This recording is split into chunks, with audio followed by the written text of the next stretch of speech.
Past videos में हमारा chapter number 1 जिसका वेटेज 4 मार्क्स था वो कंप्लीट हो चुका है। अब हमारा नेक्स्ट टॉपिक स्टार्ट होगा यूटिलिटी। मैं आपको बता देना चाहता हूँ कि पूरी इकोनॉमिक्स की जो हम लोग स्टडी करेंगे वो पार्ट्स में डिवाइड करके करेंगे, चैप्टर वाइज नहीं करेंगे। जैसे आप लोगों के बुक में दे रखा है चैप्टर्स, वैसे नहीं, हम टॉपिक के हिसाब से स्टडी करेंगे। इस यूटिलिटी वाले टॉपिक में से अप्रोक्सीमेट 4 या 6 मार्क्स का क्वेश्चन आता है। इसका वेटेज इतना है कि 4 या 6 मार्क्स का इसमें से क्वेश्चन आ जाता है। दूसरी बात, इस यूटिलिटी वाले टॉपिक को हम लोग 2 वीडियोस में 2 पार्ट्स में कंप्लीट करेंगे, ठीक है। जैसा कि मैं हमेशा बोलता आ रहा हूँ, अगर आपको कोई भी डाउट आता है समझने में या फिर किसी भी तरह का कंफ्यूजन है किसी भी बुक को लेकर या फिर कोई भी कंफ्यूजन है, कोई भी डाउट है, तो आप कंसल्ट कर सकते हैं, आप पूछ सकते हैं। तो आज हम अपना टॉपिक शुरू कर रहे हैं, यूटिलिटी यानी कि उपयोगिता। उपयोगिता से पहले मैं आपको उपभोग, एक शब्द है उपभोग यानी कि कंजप्शन, इसका मतलब बता देता हूं। कंजप्शन या उपभोग का मतलब होता है किसी वस्तु का निर्माण जिस उद्देश्य के लिए हुआ है उसका वह उद्देश्य पूर्ण हो जाना, यह कंजप्शन कहलाता है। कोई भी चीज है, कोई भी वस्तु है, कोई भी सेवा है, जिस उद्देश्य के लिए, जिस वजह से उसको बनाया गया है। मैं आपको इकोनॉमिक्स पढ़ा रहा हूँ, इकोनॉमिक्स आपको पढ़नी है इस वजह से, आपकी आवश्यकता थी इकोनॉमिक्स पढ़ना, मैं आपको वो इकोनॉमिक्स पढ़ा रहा हूँ। तो आप मेरी सेवा का उपभोग कर रहे हो। आप बीमार पड़ते हैं, डॉक्टर के पास जाते हैं, डॉक्टर से दवाइयां लेते हैं, ट्रीटमेंट लेते हैं, वो उसकी सेवाओं का कंजप्शन कर रहे हैं, उपभोग कर रहे हैं। आप मार्केट में जाकर कपड़े खरीद कर लाए, कपड़े खरीदे, आपने पहने, उपयोग में लिए, वो उसका कंजप्शन हुआ। आप मार्केट में जाकर कोई चीज खाते हैं या फिर खाने की चीज घर पर लाते हैं, तो वो उसका कंजप्शन, यानी कि जिस वस्तु का निर्माण, जो भी वस्तु है या सेवा है, उसका निर्माण जिस उद्देश्य को ध्यान में रखकर हुआ है, वो उद्देश्य यदि पूर्ण हो रहा है तो वह कंजप्शन यानी कि उपभोग कहलाता है। द मोटिव जो उसमें डिसाइड, स्टार्टिंग में डिसाइड कर रखा था कि ये इस मोटिव के लिए बनाई जा रही है, अगर वो मोटिव पूरा हो रहा है तो वो कंजप्शन की कैटेगरी में आता है। तो अब उपयोगिता के डेफिनेशन की तरफ चलते हैं, यूटिलिटी की तरफ चलते हैं। किसी वस्तु को उपभोग करने पर, यूज में लेने पर, उपयोग में लेने पर उस वस्तु से जो संतुष्टि मिलती है, सेटिस्फेक्शन मिलता है, उसे हम लोग उपयोगिता कहते हैं। संतुष्टि जो ये शब्द है, उपयोगिता जो ये चीज है, इसको केवल कोशिश की गई है इकोनॉमिक्स में, आई एम रिपीटिंग, कोशिश की गई है कि हम एक चैप्टर वाइज या फिर नंबर या पेन पेंसिल से पढ़ सके। ये केवल एक कोशिश है, रियलिटी इससे काफी अलग है। उपयोगिता डिपेंड करती है आप लोगों की, मेरी, आपकी सोच पर। आप मार्केट में गए, मार्केट में जाने के बाद आप 4-5 जगह कोई चीज खाते हो, कहीं पर आपको वो चीज पाव भाजी खाने के लिए जाते हो 2-3 रेस्टोरेंट में, एक रेस्टोरेंट की पाव भाजी आपको बहुत अच्छी लगती है, बाकी सभी रेस्टोरेंट की पाव भाजी आपको अच्छी नहीं लगती। जबकि आपका फ्रेंड है, उसको दूसरे रेस्टोरेंट की पाव भाजी अच्छी लगती है, उस वाले रेस्टोरेंट की अच्छी नहीं लगती। ये आपके और आपके फ्रेंड की नेचर के ऊपर, मन की इच्छा के ऊपर डिपेंड करता है, सोच के ऊपर डिपेंड करता है कि उसे वो चीज पसंद है या नहीं है, ये उसके ऊपर डिपेंड कर रहा है। आप मार्केट में गए, कोई कपड़ा खरीद कर लाए, shirt, t-shirt, jeans purchase कर लाए, तो कोई आपको अच्छी लग सकती है, कोई आपको बुरी लग सकती है। मैन्युफैक्चरिंग करने वाली कंपनी ने, जो उसका उत्पादक है, उसने तो ये तो नहीं सोचा था कि उसका जो उत्पादन हो रहा है वो इस उद्देश्य से हो रहा है कि किसी को पसंद आए, ये वाली तो पसंद नहीं आएगी और ये वाली पसंद आएगी। उन्होंने उस उद्देश्य से नहीं बनाया, उन्होंने तो इस उद्देश्य से बनाया कि ये सारी कंज्यूमर्स को पसंद आएगी, इस वजह से उसने बनाया। जबकि लेकिन कुछ कंज्यूमर को कुछ चीज पसंद आती है, कुछ कंज्यूमर को कुछ चीज, यानी कि मेरा कहने का उद्देश्य ये है कि उपयोगिता जो ये कॉन्सेप्ट है, ये डिपेंड करता है आप लोगों की, मेरी सोच पर, हमारी इच्छा शक्ति पर, इस पर डिपेंड करती है उपयोगिता। तो उपयोगिता का मतलब क्या है? किसी वस्तु का उपभोग करने पर, वस्तु या सेवा का उपभोग करने पर जो संतुष्टि मिलती है उस संतुष्टि का नाम है उपयोगिता। अब वो संतुष्टि कम हो सकती है, ज्यादा हो सकती है, माइनस में हो सकती है या प्लस में हो सकती है, ये अलग अलग बातें होती है। जैसे कि एक पाव भाजी का एग्जांपल हम लोग लेते हैं, वो तीन रेस्टोरेंट में आप खाने पाव भाजी खाकर आए हो अलग अलग दिनों में, एक रेस्टोरेंट में आपको पसंद नहीं आई, एक रेस्टोरेंट में पसंद आई, तीसरे में भी आपको नहीं आई। तो ऐसा नहीं है दोनों रेस्टोरेंट में कम पसंद आई, ज्यादा पसंद आ सकती है, माइनस में जा सकती है। यानी कि ये कैलकुलेशन आप लोग करोगे कि कम आई है, ज्यादा आई है, बहुत अच्छी आई है। ये जो मैंने वो ग्रेड देना है, रैंकिंग सिस्टम जो है ना, वो आप लोग श्रेणियों में विभक्त करना, वो आप लोग खुद अपने हिसाब से देते हो उसकी परफॉर्मेंस के आधार पर। फॉर एग्जाम्पल, क्लास में एक टीचर स्टूडेंट को मार्क्स देता है, ज्यादा मार्क्स देता है क्योंकि उसने परफॉर्मेंस अच्छी करी है, इस वजह से उसको ज्यादा मार्क्स दिए जा रहे हैं। Teacher as a consumer, teacher कौन है यहाँ पर? कंज्यूमर है। स्टूडेंट कौन है? वो गुड्स और सर्विसेज जिसका वो कंज्यूम कर रहा है। ठीक है, तो टीचर ने मार्क्स दिए तो अच्छे मार्क्स आए, दैट मींस टीचर को स्टूडेंट पढ़ाई के हिसाब से ज्यादा अच्छा लग रहा है। वही दूसरी तरफ उसके किसी बच्चे की कम मार्क्स आए तो टीचर को पढ़ाई के हिसाब से कम अच्छा लग रहा है। तो ये एक अलग अलग सोच पर डिपेंड करता है। ठीक है, इसका कोई रिलेशन नहीं है कि टीचर को कौन सा स्टूडेंट अच्छा होता है, कौन सा स्टूडेंट प्यारा होता है, बुरा होता है। टीचर को सारे स्टूडेंट अच्छे होते हैं। तो उपयोगिता जो है उसको दो तरीके से कैलकुलेट किया जा सकता है, दो तरीके से देखा जा सकता है, मापा जा सकता है। एक तो है कार्डिनल अप्रोच, एक है ऑर्डिनल अप्रोच, यानी कि संख्यावाचक, और दूसरी होती है क्रमवाचक। संख्यावाचक के अंदर हम लोग क्या करते हैं, उस वस्तु से मिलने वाली संतुष्टि को संख्यात्मक तथ्य में, यानी कि उससे जो हमें संतुष्टि प्राप्त हो रही है उसको हम संख्या रूप में विभक्त करते हैं। हम उसमें ये देखते हैं कि उससे हमें जो संतुष्टि प्राप्त हो रही है उसमें मार्किंग कितनी देनी है। जैसे कि आप लोग क्लास के अंदर एग्जांपल लेते हैं, हाईएस्ट जो फर्स्ट रैंक आती है, सबसे अच्छा जो क्लास में स्टूडेंट माना जाता है, उसके सबसे ज्यादा मार्क्स आते हैं। तो highest marks first ranking, second highest marks second ranking, third highest marks third ranking, fourth highest marks fourth ranking. तो ये इस तरीके से चलेगा। संख्यात्मक में वस्तु से मिलने वाली संतुष्टि को हम संख्या के रूप में दर्शाते हैं, नंबर्स में एक्सप्रेस करते हैं, जबकि क्रमवाचक में हम वस्तु से मिलने वाले संतुष्टि को ranking wise, first rank, second rank, third rank, fourth rank, fifth rank, इस तरीके से एक्सप्रेस करते हैं, इस तरीके से दर्शाते हैं। संख्यात्मक तथ्य जो संख्यात्मक माप जो है, कार्डिनल अप्रोच, जो वो पुराने अर्थशास्त्रियों द्वारा दी गई है, जिनमें मुख्य नाम लिया जाता है प्रोफेसर मार्शल का। जबकि क्रमवाचक अप्रोच जो है, यानी कि ऑर्डिनल अप्रोच जो है, वो आधुनिक अर्थशास्त्रियों के नाम से आता है, जिनमें मुख्य नाम लिए जाते हैं प्रोफेसर पीगू और हिग्स का। प्रोफेसर पीगू और हिग्स का नाम लिया जाता है, जो यूटिलिटी को इस वे में एक्सप्रेस करते हैं।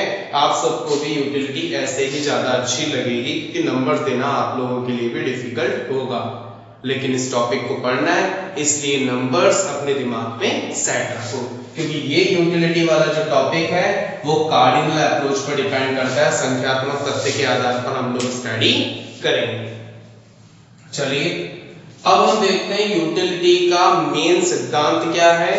वो मेन सिद्धांत ये रहा आपके सामने, law of diminishing marginal utility, हासमान सीमांत उपयोगिता नियम। हासमान सीमांत उपयोगिता नियम, law of diminishing marginal utility, ये एच.एस. गॉसेन का प्रथम नियम कहलाता है, फर्स्ट लॉ। एच.एस. गॉसेन का ये फर्स्ट लॉ है, प्रथम नियम है, सेकंड नियम भी आएगा, दो नियम है इसके।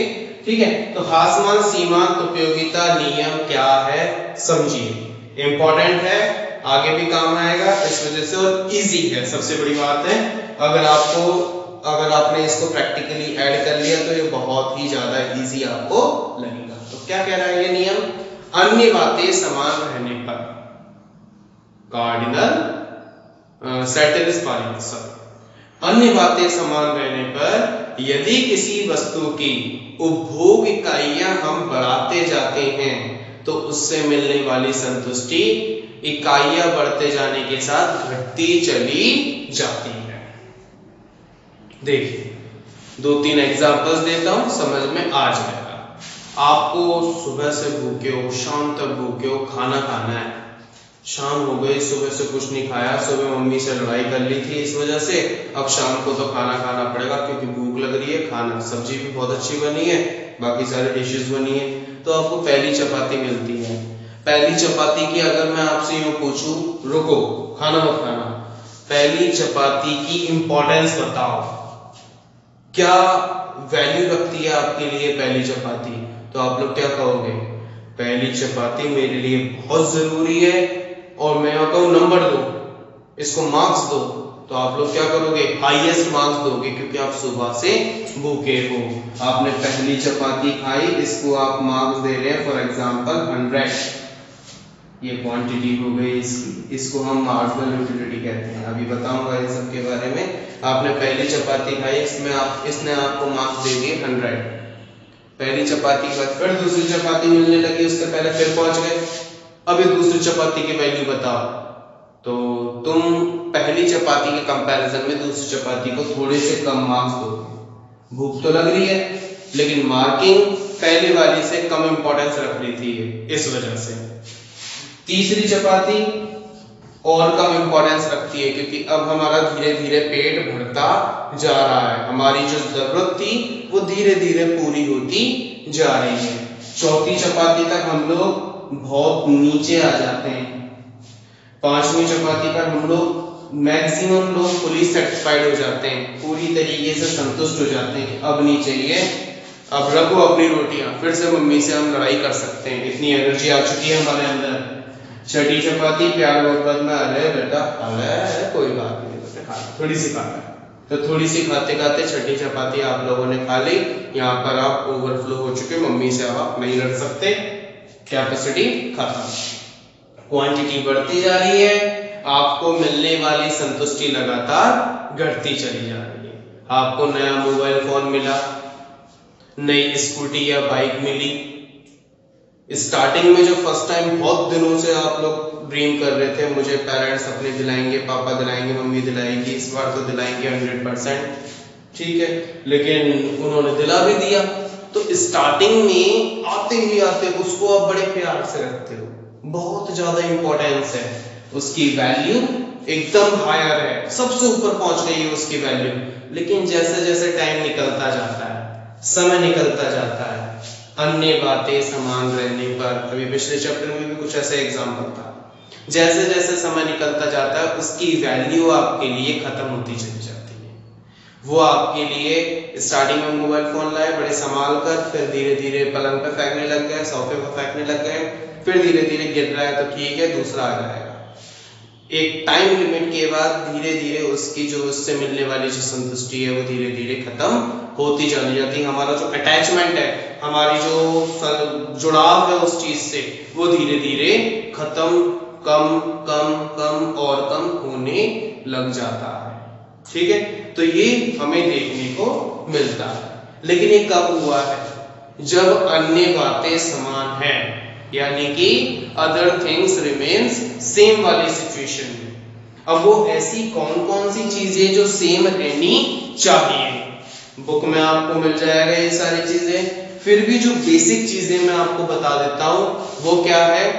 कंज्यूमर की इनकम, गुड्स की प्राइस, रिलेटेड गुड्स की प्राइस, कंज्यूमर की पसंद, आदत, रुचि, फैशन, फैशन में भी कोई चेंज नहीं होना चाहिए, कंज्यूमर को जो सप्लाई है उसमें चेंज नहीं होनी चाहिए, गुड्स की जो क्वालिटी है, ये नहीं कि स्टार्टिंग में तो आपको चुपड़ी रोटी मिल रही थी, बाद में बिना चुपड़ी मिल गई तो तीसरी रोटी पे बंद कर दोगे, फिर वापस मम्मी से लड़ना शुरू कर दोगे, ये कौन सी रोटी पकड़ा दी मेरे पास, तो ये सब आपके दिमाग में हो सकता है। बाइक का था, बाइक की आप सर्विस नहीं कराओगे, मोबाइल फोन जैसा आपको स्टार्टिंग में मिला था वैसा ही रहना चाहिए, यानी कि उसके चीज में उसको जो स्टार्टिंग था वैसा का वैसे कंटिन्यू लास्ट तक रहे, उसमें चेंज नहीं होना चाहिए।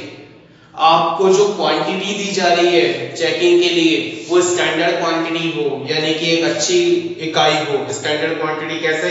जैसे आप लोगों को पापा सुबह से गए हैं, शाम को घर पर आए हैं, मेरा लॉ ध्यान में रखते हुए तुमने सोचा आज ये लॉ पापा के ऊपर अप्लाई करते। पापा ने आते पानी मांगा। अब कुछ बच्चे तो हमारे में से ये करेंगे, एक जग उठा के पापा को पकड़ा दिया। अब इंसान की कैपेसिटी बेटा आधा जग ही होती है, इतने में वो प्यास बहुत प्यासा भी हो ना तो अभी वो उसका पानी पेट भर जाता है, फिर नहीं पी पाएगा, यानी तुम्हारी स्टडी फर्स्ट वाली पर ही रुक गई। दूसरे हमारे बच्चे क्या करेंगे, एक एक चम्मच पानी पिलाते हैं आज तो पापा को, दोनों ही कंडीशन बेकार है, बहुत बुरे पिटने वाले हो घर में। आप यदि इसकी स्टडी करना चाहते हो तो ऐसे सिचुएशन में आप एक कप ले सकते हैं, यानी कि एज्यूम करना है तो कप का एग्जांपल हम लोग लेंगे, यानी कि क्वांटिटी जो हो वो स्टैंडर्ड हो, ना तो बहुत बड़ी हो ना बहुत ही ज्यादा छोटी हो, एक मीडियम साइज हो जिसकी 4-5 हम लोग ग्लास 4-5 क्वांटिटी हम लोग कंज्यूम कर सकें, उसके आधार पर कंज्यूमर अपना सेटिस्फेक्शन बता सकता है। 4-5 स्लॉट तो हों जिसके आधार पर कंज्यूमर अपना सेटिस्फेक्शन एक्सप्रेस कर सकता है, बता सकता है। ठीक है, तो हासमान सीमांत उपयोगिता नियम क्या हो गया? जैसे जैसे किसी गुड्स की क्वांटिटी बढ़ती जाती है, किसी वस्तु से उस वस्तु से मिलने वाली जो संतुष्टि है वो हर इकाई के साथ साथ घटती चली जाती है। कब होगा? जब अन्य बातें समान रहेंगी तो। वो जैसे वस्तु के size, shape, colour, quantity, quality, इनमें कोई परिवर्तन नहीं होना चाहिए। कंज्यूमर की इनकम, प्राइस, गुड्स की प्राइस, रिलेटेड गुड्स की प्राइस, फैशन, पसंद नापसंद, इन सब में कोई परिवर्तन नहीं होना चाहिए। क्वांटिटी स्टैंडर्ड हो, पैकेजिंग वगैरह में कोई, यानी कि ऐसा कुछ नहीं होना चाहिए, ऐसा कुछ भी नहीं होना चाहिए जिससे उस कंज्यूमर को लगे, जिससे उस कंज्यूमर के मन में भ्रम पैदा हो। जैसे कि कोई प्रोडक्ट है, पहले तो खाली दिया जा रहा, अब नई पैकिंग के साथ उसे दे दिया गया, उसके प्रति उसका अट्रैक्शन बढ़ जाएगा। तो ये जो भ्रम वाली चीजें जैसी उसको फर्स्ट में मिल रही थी, जैसी भी थी, अच्छी थी, बुरी थी, सही थी, गलत थी, वो लास्ट तक वैसी ही रहनी चाहिए। ऐसी सिचुएशन में तो स्टडी आपकी बहुत अच्छी होगी और लॉ अप्लाई भी होगा, अदरवाइज इस लॉ में गड़बड़ी आ जाती है। ठीक है, तो लॉ ऑफ डिमिनिशिंग मार्जिन हमसे यही कहता है, जैसे जैसे उस वस्तु से मिलने वाली इकाइयां बढ़ती जाती हैं, वस्तु की इकाइयां बढ़ती जाती है, उस वस्तु से मिलने वाली संतुष्टि, सेटिस्फेक्शन लगातार घटता चला जाता है, while other things remain same। ठीक है, अब चलते हैं बेटा, इसी बात को ध्यान में रखते हुए, इसी लॉ को ध्यान में रखते हुए अब स्टार्ट हो रहा है कॉन्सेप्ट ऑफ यूटिलिटी, यानी कि उपयोगिता की अवधारणाएं। उपयोगिता की 3 अवधारणाएं बताई गई हैं। पहली है कुल उपयोगिता, आपके सामने एक न्यूमेरिकल है और मैं इसको थोड़ा ढंग से लिख देता हूं, इसी न्यूमेरिकल के आधार पर ये वाला तीनों कॉन्सेप्ट हमारे क्लियर होने वाले हैं। तो क्वांटिटी ली थी और ये है मार्जिनल यूटिलिटी। पहले मार्जिनल यूटिलिटी लिखा है तो इसी को मैं आपको समझा देता हूं। मार्जिनल यूटिलिटी यानी कि सीमांत उपयोगिता क्या है? किसी वस्तु की एक इकाई, सिंगल यूनिट, किसी वस्तु की एक अतिरिक्त इकाई का उपयोग करने पर जो अतिरिक्त संतुष्टि मिलती है उसे हम सीमांत उपयोगिता कहते हैं। फॉर एग्जाम्पल, पहली चपाती खाने पर 100 यूटिल्स मिले थे। हाँ, एक और बात बता दूं, वस्तु की उपयोगिता को मापने की जो इकाई होती है वो होती है यूटिल्स, UTILS। इसको मापा जाता है यूटिल्स के द्वारा। ठीक है, तो वस्तु से मिलने वाली जो यूटिलिटी होती है, उपयोगिता जो होती है, उपयोगिता को मापने की इकाई मार्शल ने बताई है यूटिल्स, UTILS, यूटिल्स। ठीक है, तो पहली से मिली 100 यूटिल्स, दूसरी से मिलने मान लीजिए 80, तीसरी से मिलने मान लीजिए 50, अगली से मान लेते 30, 10, 0 या फिर 7वीं पर चले तो -10। इस कैडी के लिए हम कुछ भी कर सकते हैं, ठीक है।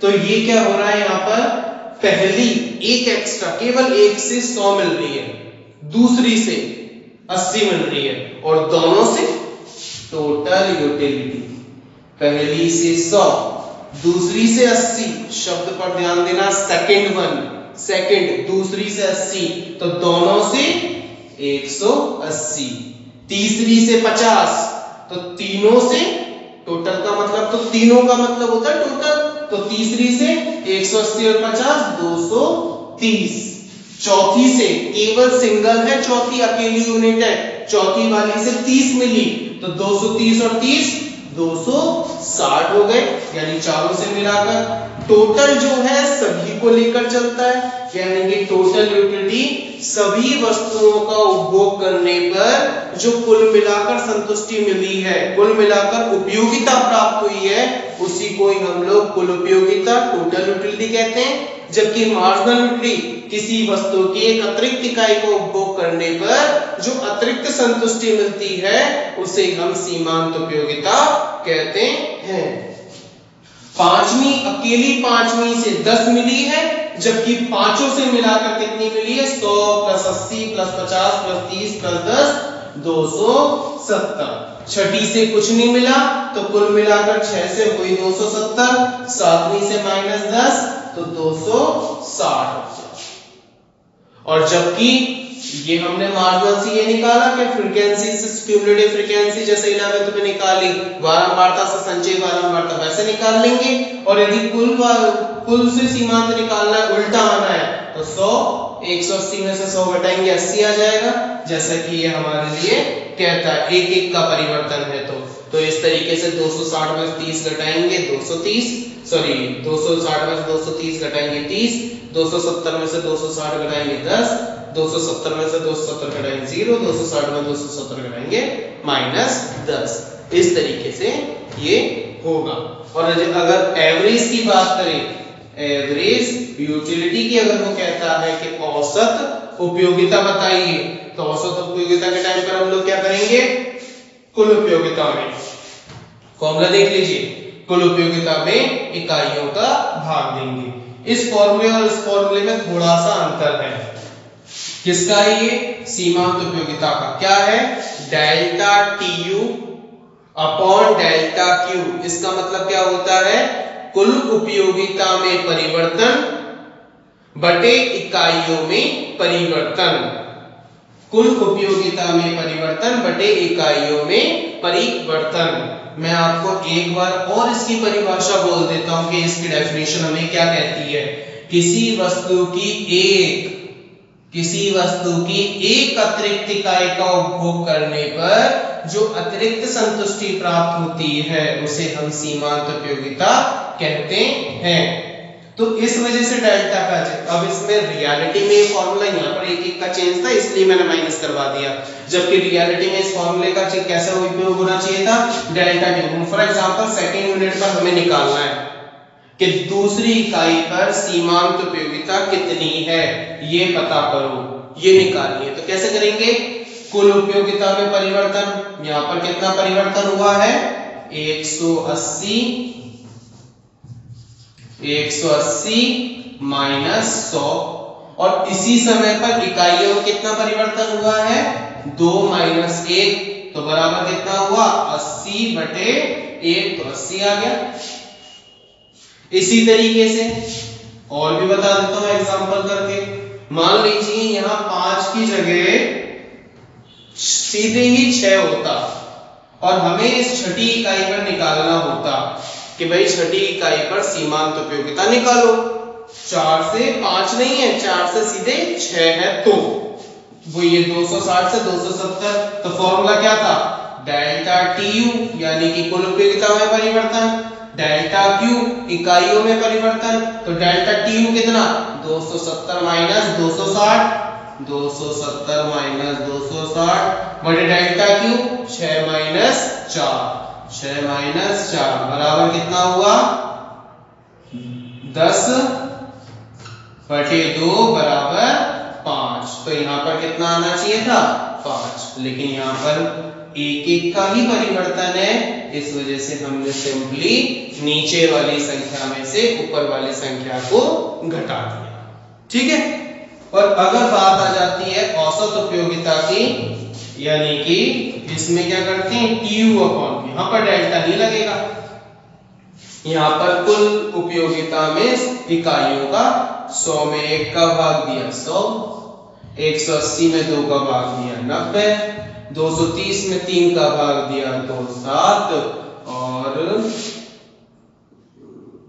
2.8, ये 260 में 4 का भाग दिया तो 6, 65, 270 में 5 का भाग दिया तो 25, 5 चौके 20, अगर 270 में 6 का, उसी तरीके से 260 में 7 का भाग देकर हम इसे निकाल लेंगे। ठीक है। तो ये तीनों कॉन्सेप्ट हो गए। लास्ट टॉपिक बचता है आज का, वो टॉपिक क्या है कि इनके बीच में डायग्राम बनाना है इनका। अगर इनका डायग्राम बनाना चाहे और आपसे डेफिनेशन के बाद पूछ लेता है, वैसे इसका डायग्राम आपसे वैसे नहीं पूछता, आपको डेफिनेशन वे में लिखना होता है। जैसे कि आपसे क्वेश्चन ये आएगा कि ये उपयोगिता की अवधारणाओं को समझाइए। तो उपयोगिता की अवधारणाएं कौन कौन सी हुई? उपयोगिता की 3 अवधारणाएं होती है, कुल उपयोगिता, सीमांत उपयोगिता, औसत उपयोगिता। कुल उपयोगिता किसी वस्तु की संपूर्ण इकाइयों का उपभोग करने पर जो संपूर्ण कुल मिलाकर संतुष्टि प्राप्त होती है उसे हम कुल उपयोगिता कहते हैं। उसके बाद आप कुल उपयोगिता का फॉर्मूला लिख देंगे, सिग्मा मार्जिनल यूटिलिटी, और उसके बाद आप इसका रफली डायग्राम बना देंगे। इसका डायग्राम कैसा बना? ये उल्टे यू के समान होता है। कुल उपयोगिता वक्र की आकृति अंग्रेजी भाषा के अक्षर उल्टे यू के समान होती है।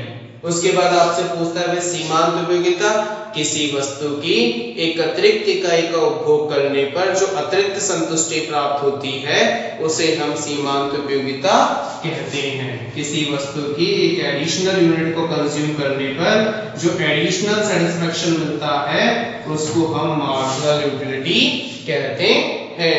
मार्जिनल यूटिलिटी का फॉर्मूला हो गया delta TU upon delta Q, और डायग्राम होता है नीचे की तरफ गिरते हुए। एक बात पर आपने शायद नोट किया हो, जब कुल उपयोगिता उच्चतम है, हाईएस्ट है, तब मार्जिनल यूटिलिटी 0 हो गई। इस बेसिस पर हम इसका एक लास्ट टॉपिक और इनका रिलेशन किस किस में TU और MU के बीच अभी हम रिलेशन भी पढ़ेंगे। एक बार मैं औसत को और बता दूं। औसत उपयोगिता की बात आती है कुल उपयोगिता में इकाइयों का भाग देने पर प्राप्त होने वाला भागफल, उसे हम औसत उपयोगिता कहते हैं। और इसके वक्र की आकृति ऐसी होती है, नीचे की तरफ गिरते हैं, लेकिन इसका क्या फीचर है, ये एक्स अक्ष को कभी भी स्पर्श नहीं करती। एक्स अक्ष को नहीं स्पर्श करेगी, ना काटेगी। MU काट सकती है और स्पर्श तो करेगी, काटेगी तो। ठीक है।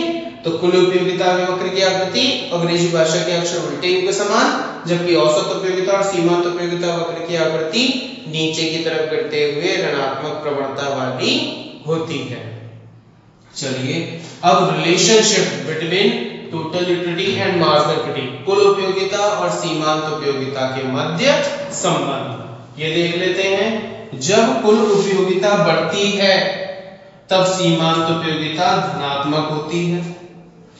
जब कुल उपयोगिता अपने उच्चतम स्तर पर होती है तब सीमांत उपयोगिता शून्य होती है। जब कुल उपयोगिता घटने लगती है, गिरने लगती है, तब सीमांत उपयोगिता ऋणात्मक हो जाती है। When total utility increases, marginal utility is positive.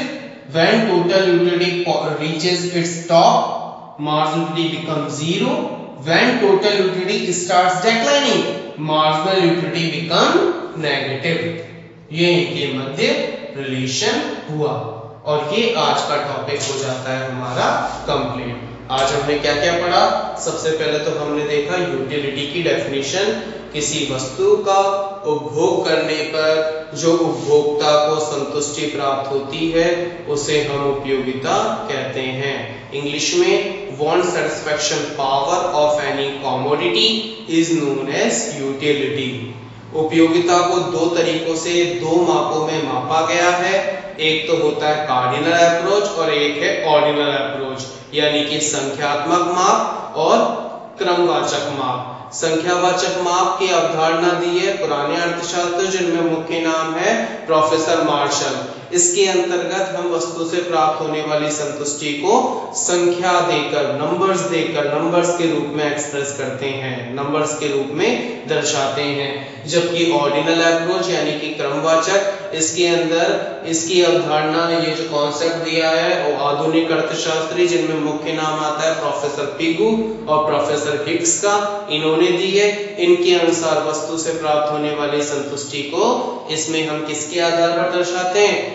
ये हम दर्शाते हैं क्रम, ग्रेड, कैटेगरीज, रैंक के आधार पर। रैंकिंग सिस्टम होता है इसके अंदर। इसके बाद हमने देखा था एच.एस. गॉसेन का हमने फर्स्ट लॉ, हाफमान सीमांत उपयोगिता नियम, law of diminishing marginal utility. यदि किसी वस्तु की आदत, रुचि, उपभोक्ता की आदत, रुचि, फैशन में कोई परिवर्तन नहीं हो, उसके आय स्तर में कोई परिवर्तन नहीं हो, वस्तु की उपभोग इकाइयों में कोई परिवर्तन नहीं हो, वस्तु की पैकेजिंग, कलर, क्वालिटी, क्वांटिटी, इन सब में, यानी ऐसा कोई भी चीज में परिवर्तन ना हो, वस्तु की जो क्वांटिटी है वो भी स्टैंडर्ड हो, तो ये सब अगर हो, यानी कि अन्य बातें समान हो, तो ऐसी स्थिति में यदि कंज्यूमर, उपभोक्ता, किसी भी वस्तु की जैसे जैसे उपभोग इकाइयां बढ़ाता चला जाता है, कंजप्शन यूनिट जैसे जैसे इंक्रीज करता जाता है, वैसे वैसे उस वस्तु से मिलने वाली जो संतुष्टि होती है, सेटिस्फैक्शन जो होता है, वो क्वांटिटी बढ़ते जाने के साथ घटता जाता है। एज कंज्यूम यूनिट्स इंक्रीजेस,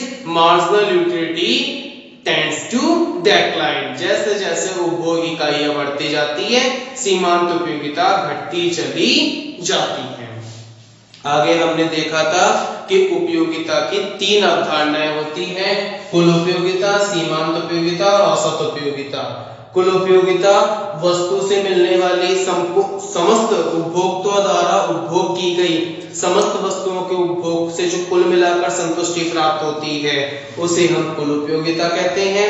सीमांत उपयोगिता किसी वस्तु की एक अतिरिक्त इकाई का उपभोग करने पर जो अतिरिक्त संतुष्टि प्राप्त होती है, उसे हम सीमांत उपयोगिता कहते हैं। औसत उपयोगिता कुल उपयोगिता में इकाइयों का भाग देने पर जो भागफल प्राप्त होता है, उसे हम औसतों के वक्र की आकृति, कुल उपयोगिता वक्र की आकृति अंग्रेजी भाषा के अक्षर उल्टे यू के समान होती है। सीमांत उपयोगिता वक्र की आकृति नीचे की तरफ गिरते हुए ऋणात्मक प्रवणता वाली, नेगेटिव स्लोप वाली होती है, डाउनवर्ड स्लोप वाली होती है, जिसका रीजन क्या है?